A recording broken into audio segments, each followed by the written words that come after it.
რეკორდული სიცხის გამომწვევი სითბური ტალღების შემდეგ დასავლეთ ევროპის ზოგიერთ რეგიონში ტემპერატურამ დაიკლო და ზოგან ნალექიც კი მოვიდა. გერმანიაში დღის განმავლობაში ტემპერატურამ 24 გრადუსს მიაღწია, ხოლო ესპანეთსა და იტალიაში საშუალოდ 27-დან 30 გრადუსამდე მერყეობდა. ბელგიასა და ლუქსემბურგში კი მოიღრუბლა და ნალექიც მოვიდა. ტემპერატურის კლების შემდეგ ხალხმა შვება იგრძნო, რადგან სამხრეთ ევროპის ქვეყნებში, მათ შორის საფრანგეთში, საბერძნეთში, იტალიაში, პორტუგალიასა და ესპანეთში ტემპერატურა 40 გრადუსს აღწევდა.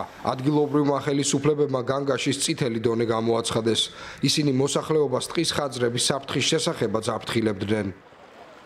მეტეოროლოგების თქმით, მიუხედავად იმისა, რომ სითბური ტალღა აღმოსავლეთისკენ გადავიდა, საფრთხე ჯერ კიდევ არსებობს. კვირას გერმანიის ოფიციალურმა პირებმა გაავრცელეს განცხადება, რომ მოსალოდნელია ტყის ხანძრები საქსონიასა და ბრანდენბურგის შორის საზღვარზე, სადაც გასულ კვირას მეხანძრეები გაჩენილ ხანძრებს ებრძოდნენ. პორტუგალიის 2/3 უკიდურესი სიცხისა და ხანძრების საფრთხის გამო მზადყოფნის რეჟიმშია. გასულ უქმეებზე დედაქალაქ ლისაბონში ტემპერატურამ 40 გრადუსს გადააჭარბა. მსოფლიო მეტეოროლოგიური ორგანიზაციის მონაცემებით, კლიმატის ცვლილების გამო ადამიანებს მოუწევთ შეეგუონ უფრო ინტენსიურ სიცხეში ცხოვრებას.